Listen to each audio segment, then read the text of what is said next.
Three, two, one, let's jam. Hello, Moon Jelly Kevin here, and today I'm going to be talking about Cowboy Bebop. As you guys can see, this is my legit VHS tape of Cowboy Bebop. It says Maxell video cassette standard grade. It does not say Cowboy Bebop. Unless you actually look over here on the label, it says Cowboy Bebop right there. Because this right here, folks, is my personal loved and worn out copy of Cowboy Bebop on VHS. Now, I watched Cowboy Bebop back in the day, back when Adult Swim was this brand new thing.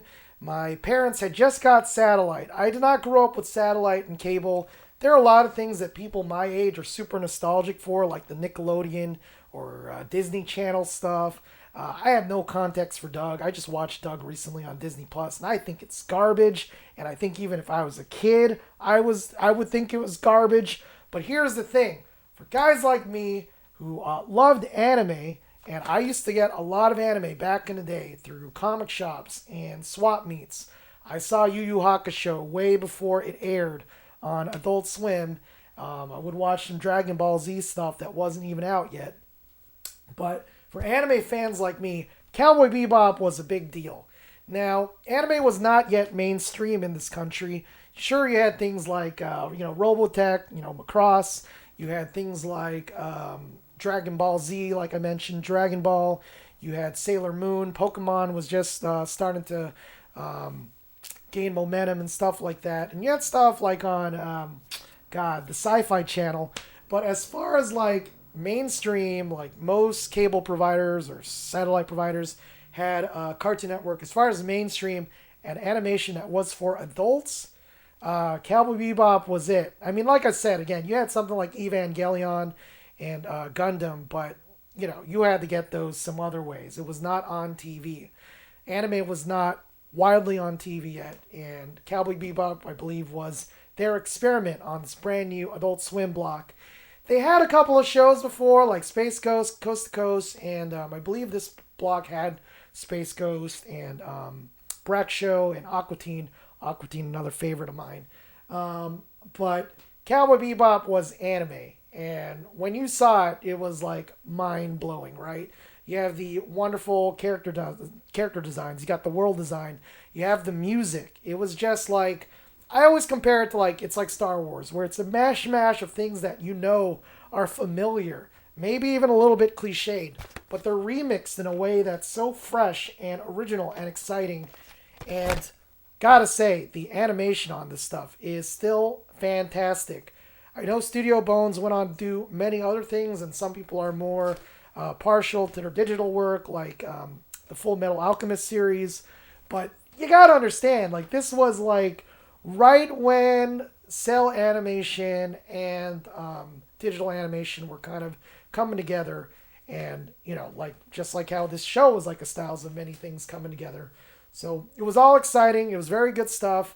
It's not saying that modern animation isn't nearly as exciting, but the fact that some guy, there's a mix of digital and traditional on here is man, the love really shows. So let's pop in this tape. Let's see. Hopefully I was kind and I rewinded. I had to make a very bootleg setup today. Hit and play. And then bada bing, bada boom. Cowboy Bebop in the room. I hope this is Cowboy Bebop. For all I know, this could be Outlaw Star or Trigun. Come on, show me someone familiar. Yeah, actually, this is Cowboy Bebop. I think this is the one with had to do with Jet Black. Where he's kind of confronting his cop past, if I remember. But yeah, I have religiously seen these episodes multiple times. I watched it when it aired on Adult Swim, and I made sure to tape it. So you had a VHS tape, like I just showed you. You would hit record on that VCR. When it's commercial time, you hit stop. And then when the commercials were over, you hit record again. And then you have this wonderful, commercial-free, perfect tape of Cowboy Bebop. Now, you might be wondering, hey, how come I don't have a legit copy? I mean, I did eventually get this legit copy of Cowboy Bebop. This is the remix collection. I believe this has better audio than the standard one that came out that had the white stylings on them. But you gotta understand that when Cowboy Bebop was coming out, it was on VHS tape, and if you owned the tape or you bought the tapes, it was like $30 to $60 a tape, and you would get only 2 to 3 episodes. Now, granted, for Cowboy Bebop, I think it's worth it. The animation, the music, everything's fantastic about it, but not feasible for a teenage boy, and I was a teenage boy when Cowboy Bebop came out. And I'm seeing a lot of hot takes now where people are saying that Cowboy Bebop was never good, and it's actually a garbage show. And oh my God, I am glad to be the one who's here on camera who says, me personally, I loved it as a kid. I love it now as a grown man, and means a lot to me. As a teenager, this show was about the 4 bounty hunters. You have Spike, Jet, Faye, and Ed. And they were all kind of like lost souls who kind of had a hard time like letting go of their past, and their past was always holding them back. And as a teenage boy, I feel like that was very powerful, you know, like to have that message on a show of trying to figure out who you are and working out through these emotions, and, you know, recognizing, oh, hey, I'm just like this character because I'm shutting myself off and like not being as open as I want to be. And, you know, obviously fitting the conventions of film, by the end, you know, the past catches up and they have to confront their past. And, you know, some characters are more open than others. And that was the kind of thing that I needed to see as a teenager. That was something that I needed to hear. So Cowboy Bebop has a special place in my heart. And that's not even getting into all the technical aspects, like the things that I particularly really enjoy, like I mentioned before, the character designs. I saw all the character designs, very iconic. You could put a silhouette of any of the characters, you know who they are, and inspired me to draw. Still draw to this day, huge influence on me. The music, obviously, the music is fantastic. It's so funny because, side tangent, when you go back to these old 90s shows like Cowboy Bebop, part of the fun of the 90s anime is just trying to figure out what these anime is about. Like, for example, big one back in the day was Eat Man 99, which you would find out the guy does eat stuff and he gains powers kind of like Kirby. But just the name Eat Man 99 was kind of like, what is that? Or Please Save My Earth, Ranma 1/2, you know, what happened to the other half? Lupin the Third, you know, which, you know, there's too many numbers in Lupin the Third. You got Lupin the Third Part 1, Part 2, Lupin the Third Part 1, Lupin the Third Part 2, and then, you know, it all depends on what jacket he's wearing. But anyways, side tangent, the names are ridiculous. You see Cowboy Bebop, and if you were like me, I thought, okay, Cowboys, Western, Bebop, Jazz, or Bebop, the guy from Ninja Turtles, the Warthog, or was he the Rhinoceros? He was in one of them. But, yeah, did not expect it to be a space show, but boy was I glad that it's not just a space show. It's a mix mesh of different things. Introduced me to, like I said, jazz music like Thelonious Monk and Miles Davis, you know. But there were other references to music that just came out of the show for me, like a lot of heavy metal. There was hip hop.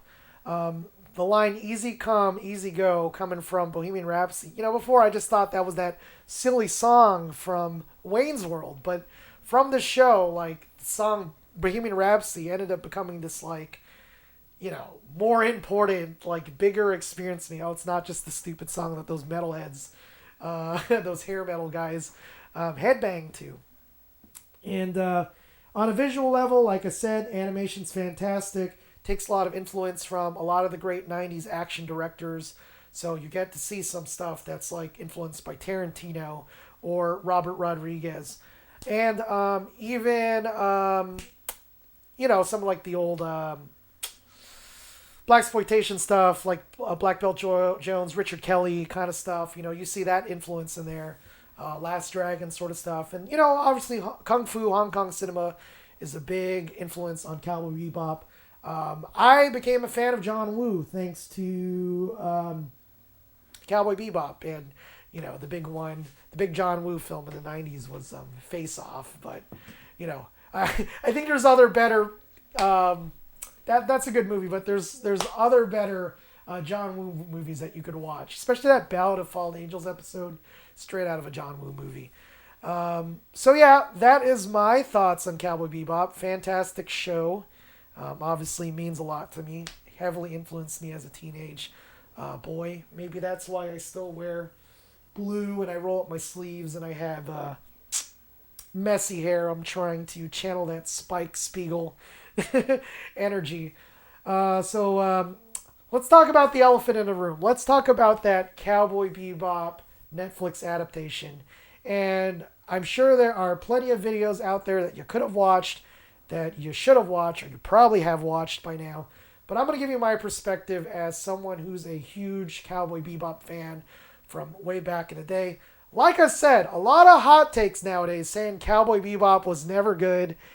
I disagree. I think it's still fantastic. In fact, do yourself a favor. It is on Netflix now. Go watch it. If you're like me, probably want to go watch it on DVD, on a CRT TV, completely late night, maybe in the hours of 11 to get that old school Adult Swim experience that I remember from my teenage years. But that Netflix adaptation, what can I say? I liked the first 10 minutes. I'll say that. First 10 minutes was very cool. I kind of got the vibe that it was going for something a little bit different. It was going more for like a Tarantino quirky dialogue feel to it. I don't feel like Cowboy Bebop, the original, was exactly like that. It has Tarantino influences, but it doesn't go to the extent of the show. And the first episode is kind of like almost like not one for one. When I saw that the runtime for the first episode was going to be 50 minutes, I'm like, oh my god, they are not just making the show one for one, which is fine because, if they made it for one, what's the point? But your hope is that if they make a live action or this new adaptation, they would make it better or go in a direction that was exciting.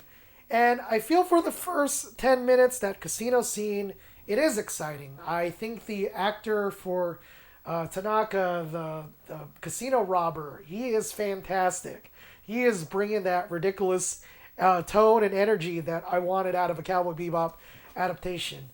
I think it was ridiculous and funny when you see Jet Black just basically smash through the ceiling. And they try to recreate the scene with John Cho with the headphones from the Cowboy Bebop movie where he, kind of just grooves in and he nonchalantly takes down the robbers. But yeah, I think after that, once you get the old lady and she asks the line, "Hey, who are you guys?" And I was half expecting, Jet and Spike to say, "We're Cowboy Bebop," just to be stupid. And the theme song plays. It all kind of goes downhill from there. It becomes an adaptation that is no longer for me. And if it's for you, and I'm seeing that there's a lot of people that are very mixed about this. Some people are really enjoying this. Some people are hating it. I'm saying, me personally, it's just not for me. If I were a teenager watching this today, I don't think it would have the same emotional impact that the anime had. Like I said, I connected to Cowboy Bebop because it's this story of these four lost souls coming together, making a surrogate family, making the best of things, going on these misadventures, and having to confront their past. And the show, kind of like up front, Jet has a family, and, not that I'm saying, I can't remember for sure if he had a family in the anime, but I know it wasn't that big of a plot point. If he had a family in the anime, they were definitely estranged. But in the live action show, it's up in front. That's why he has this motivation to go on these bounties, to pay for his daughter's gifts, and, his ex-wife is banging another cop. It's like, he doesn't seem that much of a lost soul because he has this tie that brings him and grounds him back down to earth. And that fundamentally changes the show for me. That fundamentally changes the message of the show. When it comes to Cowboy Bebop, the anime, you have these fight scenes that are well directed and choreographed to rhythm and the music. You would want the music to be fantastic. And don't get me wrong, they are still using those classic Cowboy Bebop tracks in the Netflix show. But the way that it's edited and cut, it's more like these fight scenes are just happening to music. It's not like the fight scenes are happening to the beat of the music. There's a difference. I think someone like Edgar Wright, like I just saw last night in Soho, and I'm in love with that movie. I think it's fantastic. And I love Edgar Wright's movies in general. And he's proven that he can deliver that directing style. And I wish that the director of this anime kind of took a page out of Edgar Wright to just get that pace, get that rhythm, get that feel like you're watching an anime. Because that's not quite there. It feels more like you're watching a Power Rangers episode. And, there's... Not saying Power Rangers is bad, but I am saying, like, when you think of Cowboy Bebop, that's not what you're thinking of, right? So, that's definitely a flaw. Let's talk about the cast. I personally think, the big controversy is Jet Black and Faye Valentine. And I think they're both good. My problem is their writing. Tonally, the look and the voice of Jet Black, I think he does a fantastic job. I know people are going on and on about, hey, he's race bent, but tonally, when you hear that voice, that's Jet Black. His cadence, his mannerisms, it's perfect. It's spot on. So, I don't care what his race is. If he's nailed the spirit of that character, that gets a thumbs up for me. The problem is the writing. They give him his family that ties him back down, and I'm like, thematically, that's not what I think of when I think of Cowboy Bebop. When it comes to Faye Valentine, everyone's like, oh, they desexualized her, And, don't get me wrong, I would have loved to see a more accurate Faye Valentine, but for the actress, she does a fantastic job. Again, tonally, the cadence, the way she speaks, it's all very good. The problem is the writing. She's given these super edgy lines. She swears all the time. And yes, Faye is not unlikable. She's not likable in the show. Absolutely not. But they took it to another level, at least as far as this first episode. I've only seen the first episode where she is just too unlikable. Almost to the point where you can't connect with her. Hopefully, it gets better in the later episodes. But, yeah, that's my thoughts on Faye and Jet. As far as Spike Spiegel goes, I hate to say it because I love John Cho, and I appreciate that he did get into shape. He did get into fighting shape, and you see him. He does those moves, at least as far as I could tell. Maybe as a stunt man. I don't know for sure. Tonally, he is not he's not Spike. He doesn't have the voice. Spike, he keeps this cool composure, and I think that John Cho has some of that charm. He does keep that cool composure, but Spike is a little bit more complicated than that. He has moments where he could be mischievous. He could be playful. In the first episode in the anime, he does this very wonderful scene where you see him dance and he's fighting Asimov, this crook who's selling the red-eye drug. And, he's talking with Katrina, the lady who's smuggling the drugs in her pregnant belly. And, he's being very flirty and, he steals a hot dog. Just so smooth and suave. Like, you see a character be so both disgusting and charming at the same time. And none of that's in the live action. None of that's there. They give him a little bit more schmaltzy dialogue that tries to come off a little bit more dramatic, but it's nothing that gives you more of an emotional pull towards him. It's not lines that you haven't heard before. Like if the original show has the cliches, but done in a fresh and original way, the live action show just has the cliches. Like that's all it has going for you.